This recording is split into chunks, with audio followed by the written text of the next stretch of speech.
Hello and welcome to Crosstalk, where all things are considered. I'm Peter LaBelle. Biden claims victory, but what about those who voted for Trump? Will they say now, not my president?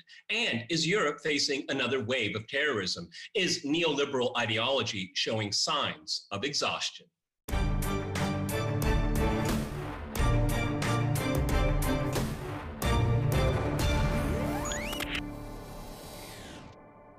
To discuss these issues and more, I'm joined by my guest, Glenn Diesen in Oslo. He's an associate professor at the University of Southeastern Norway, as well as author of the upcoming book, Russian Conservatism. And here in Moscow, we have Xavier Moreau. He is the founder of the Center of Political Strategic Analysis, Stratpol. All right, gentlemen, crosstalk rules in effect. That means you can jump in anytime you want, and I always appreciate it. Okay, let's go to Glenn in Oslo. Glenn, what's your major takeaway from this election here? Joe Biden has been declared president-elect, though he shouldn't be technically because the electors have not sat down and voted for the Electoral College. However, for shorthand, we'll say president-elect. For me, the real focus is what happened with the rest of the election. There was no blue wave. It looks like, as we speak now, the Senate will remain in Republican hands, thus more gridlock, which may not be a bad idea, because if they had won the Senate, we could have seen a number of things that a lot of conservatives would be against. So Trump's days are numbered in the White House, it would appear. But even without Trump, I say there is Trumpism, and the media is not recognizing it. And I think that's a huge mistake. Go ahead, Glenn. I agree. The landslide victory, or the blue wave they refer to, never materialized. And I think the reason why they expected as well was the notion that the election of Trump in 2016 had been a mistake. And this was very problematic because I don't think they ever came to terms with why they lost 2016. Instead, they spent the last 4 years undermining the legitimacy of that election by saying that Trump was merely a president who came to power with the support of the Kremlin and through fake news. So because they never really took a clear survey of why this happened, they never really addressed it, and which is why they thought that this was merely a mistake. And I think this will have firmer ramifications now further, because as they see, they need to come to terms with why people still voted for Trump this time. Why didn't they have a blue wave? And again, this whole idea that the country would again go back to normal and unify, it was again based on the idea that Trump was a mistake and people would reject him. But again, he turned out to have started an entirely new movement. And even if he's gone, someone will pick it up there and they will continue a lot of the same policies. And I guess the main problem is I don't see any possibility for unification or bringing the country together, because again, the main concern or problem people have with Trump now is saying that the election was been stolen from him, and a large part of his electorate will agree with this. And you can I kind of understand why. The media has far from being fair to him. The tech giants have actively gone out and censored him. None of the media kept really Biden at any accountability. And also, why a lot of the Republicans now, the more than 70 million people who voted for Trump, will ask, well, why should we recognize the legitimacy of Biden? Right. For the past 4 years, the Democrats did not recognize the legitimacy of Trump. Even last week, this week already, you had Hillary Clinton come out and still saying now, 4 years in a row, that the election was stolen from her. So this failure to recognize electoral defeat, it did not start with Trump. And so I think they have a lot to do in order to bring in these divisions. And I'll just like make one final point. They do recognize that the country is divided, because you have now at least 8 million more people voting for Trump this time. So how can you explain this? And even blacks and Latinos, all these demographics voting in greater numbers for Trump. And how are you going to explain it? I mean, you have, from Biden saying that, if you're black, you ain't black if you're not voting for me, or was it Al Sharpton arguing that, well, the Cubans aren't really Hispanics, they're more whites, which is a negative thing now, given that they voted for Trump. And again, Michelle Obama, she came out and said, listen, we're in dire need to unify our country. We have to reach out to Trump voters because we have to recognize that 70% of these people voted to preserve hate, lies, chaos, and division. I mean, how is this the opening statement to unify a country if you say that unification is between us good Americans have to unify with bad Americans? It's just the premise refusing to recognize the position of the other side. It's just such a horrible point of departure. If you recognize you do have to come together. You know, exactly. That's absolutely right, because even in victory, we have the people surrounding Biden and Michelle Obama being mentioned here continue to hold half the electorate in contempt. Okay, that's why you have this talk about essentially re-educating a Trump voter. I mean, the lack of recognition that these people have agency, they have their own values, they have their own interests here. There's not a recognition of that. And on top of it, why should Republicans treat Biden any differently than the way the Democrats treated Donald Trump? Go ahead, Xavier. Yes, exactly. In my opinion, it will be more difficult for Joe Biden than it was for Donald Trump, because the idea that the election was stalled is quite an evidence now. And, actually, in my opinion, it's the end of the moral predominance of the liberal, not only in the United States, but actually in the world. And, I can compare that with what happened in France with the Yellow Jackets, because Macron repressed this movement by using something like a bloodshed, but he continues lecturing the rest of the planet about, for instance, Lukashenko in Belarus. So what will happen when Joe Biden, if he's elected? How will he criticize, for instance, I don't know, Belarus or Ukraine or any African country? As long as, in my opinion, there is no evidences that there is a massive fraud in the United States. So it's a complete loss of moral predominance of the West, and especially of the US liberals. Yeah, exactly. Glenn, it seems to me that the left has forgotten what democracy is all about, because for them, democracy is to pursue an ideology. It is not to look for representation. They've moved away from representation. What they want is they want to use the electoral process to enforce, and I use that word specifically, enforce their ideology on the people that dissent from it. And that's a form of authoritarianism. So democracy has no value to them. It's a vehicle. That's what it is for power. Actually, okay. Actually, the democracy in the United States, it's when the Democrats win the election. well, you're right. Well, the democracy is a system where the process is more important than the outcome. And again, in this case, you can actually see that unification of the United States would, to a large extent, rely on the democratic process. So, for example, now the dispute is whether or not there were election irregularities. Now, the United States has democratic mechanisms in place for this. That is, if there are reasons to believe that there are irregularities, then these are assessed and looked into, and it's even proven to be the case or not to be the case. However, what you see now is probably the Democrats, they've already decided that there are no irregularities. This is fake news. So if there are irregularities, will they really accept that this existed? And on the other side of the coin, with the Republicans, if there shows that no, actually wasn't any major irregularities, at least not enough to swing the election, will they still feel that the election was stolen? So again, this commitment, the end result, this reluctance to accept that the democratic process should be held above the outcome, it's very much absent. And this is very much due to the idea that both sides now see that the other one is not merely a political opposition seeking a different path for the country. Both sides are seeing the other side as attempting to ruin the country.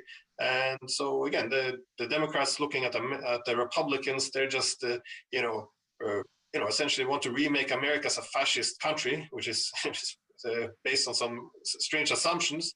And then you have the Republicans looking at the Democrats now, who are arguing that, I would say, more evidence behind it, that they want to uproot a lot of the institutions, because under the premise that America is a systemically racist country, you really have to dig up all the roots to cleanse it of its horrible history and origin.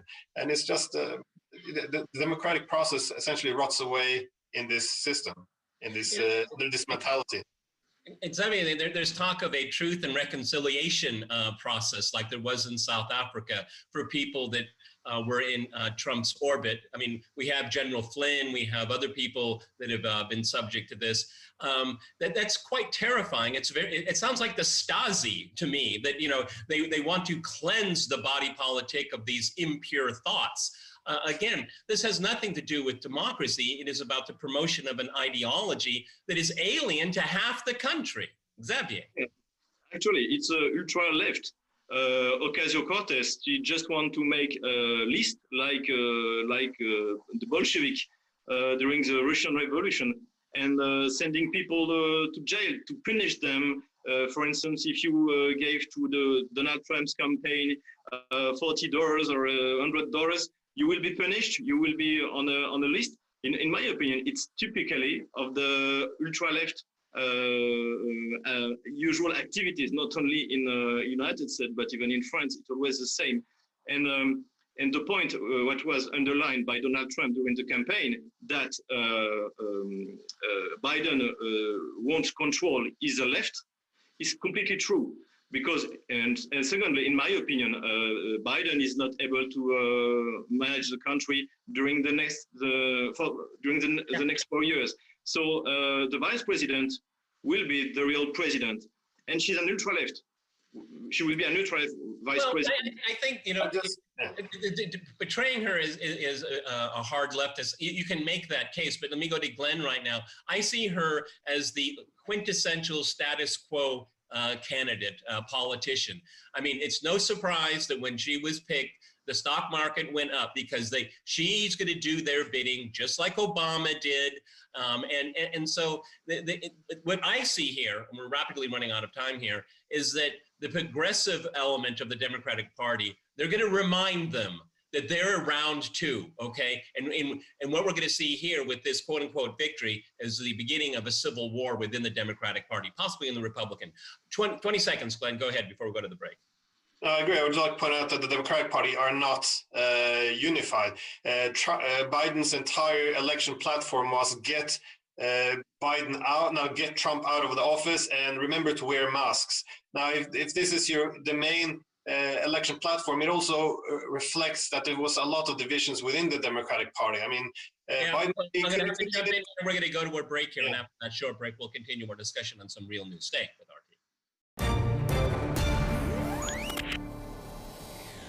Welcome back to Crosstalk, where all things are considered. I'm Peter Lavelle. To remind you, we're discussing some real news.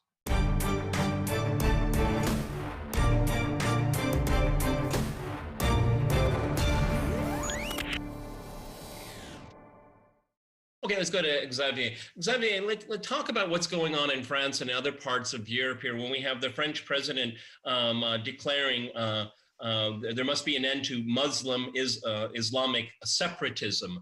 It's very interesting coming from the quintessential neoliberal of Europe talking about this. I mean, I was really quite shocked.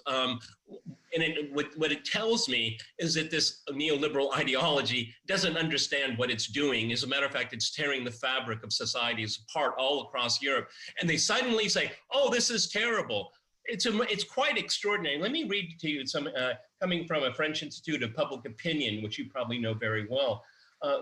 Last week they said the majority of Muslims under the age of 25, 57%, believe Islamic law to be more important than French law in France, an increase of 10% since 2016. So this has been going on for a while, but all of a sudden the French president has an opinion about it. Go ahead.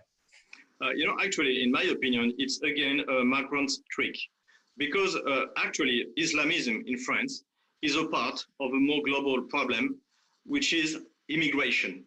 For the last 45 years, France, without any reasons, because we are on a continuing economic crisis for 45 years, we imported millions of immigrants. And because any kind of ethnical statistics are prohibited, we even don't know how many there are, but they are in our place.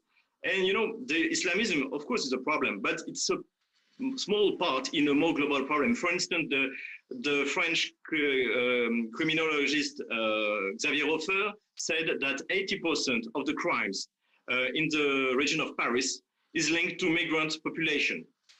So, and we are talking in France of places without any control, where nor policemen, neither firemen, No, they have to go inside. They are under control. There is a book was just published about that, about drug traffickers.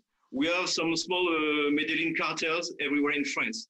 And in my opinion, Emmanuel Macron wants to make us believe that we have a religious war. No, we have a global immigration problem. And if we don't have this migrant, we don't have any Muslim problem. So it's not a religious problem. It's a massive, maybe unsolvable migration problem. Well, and actually, just to finish, Macron would like to solve this problem how the left republic fight against the Catholic during the last 230 years. So they are using the secularist ideology to explain that we need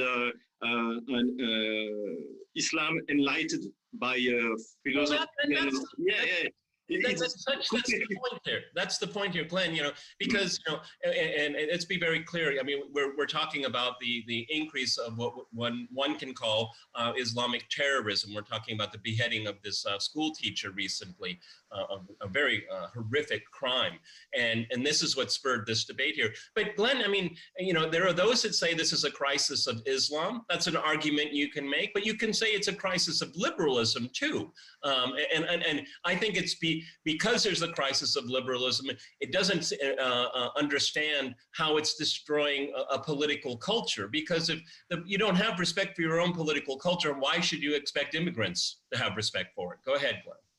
Yeah, and I think that was an important point that Macron made, that this is not only his initiative, it will now not only aim to counter Islamic terrorism, it's also to counter very fundamentalist ideas which are not compatible with French culture and values. And this effectively looks like another step in this increased repudiation of the functioning of multiculturalism. Now, this essentially is based on the basic idea that you need to recognize that there is one set of cultural norms and values that the society should be able to organize around. Again, if there isn't, then you can't really complain if some people put Islamic law over French law. If you effectively argue that you have all these different cultures which should stand more or less atomically without being under the same common umbrella. And interestingly, this is very much what Macron is advancing, would be a very conservative argument, which exactly that the human beings are very much organized in groups, that we're very tribal, and the role of a state is to make the state one tribe, and the role of the government is should make sure that this does not take on a belligerent form where you become xenophobic towards effectively what's other tribes, but still fomenting a common national identity upon everyone living within those borders, that you have one set of cultural norms and values which they can all embrace. Now, that's a very reasonable approach to take, but I guess you are right. I mean, this kind of conservative idea that we do need to uniform around a certain shared ideas, that this impedes on the idea that the liberal should stand all on his own and should not be constrained by any what's our so-called indoctrination of culture. So you do have to have a balance between the individualism and effectively recognizing that humans, we do rely on the collective. We do organize in tribes to a large extent. And if not, you can't, liberalism, in my opinion, is struggling now with the idea that it could dismantle the tribe. I think there's now seeing mainly that the nation tends to break into smaller tribes where people associate with different values and identities which aren't linked to this government state anymore or the nation. And I think this is where often a lot of these problems begin to emerge. And again, these kind of tensions arise because I wouldn't put the problem in France solely at the feet of the Islamic faith. That doesn't seem really fair. Rather, it's that the need to share. But your point is very well taken, and I agree with you.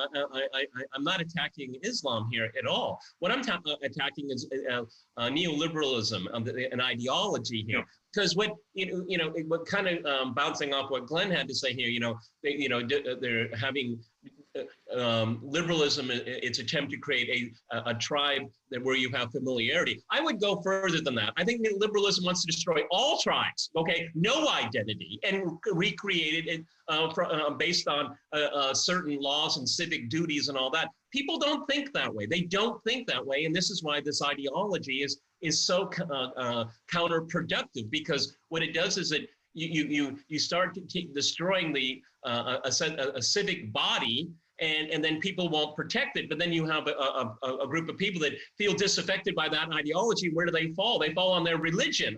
So I mean, it's liberalism's fault here. And I want to make it very clear that none of us on this program and our viewers tolerate any kind of violence and terrorism like we've seen in Europe recently. And that it is completely unacceptable. Go ahead, Xavier. Actually, we don't have to forget that the last 40 years in France was built by the liberals, a complete different parallel society. In one side, you have the LGBT society.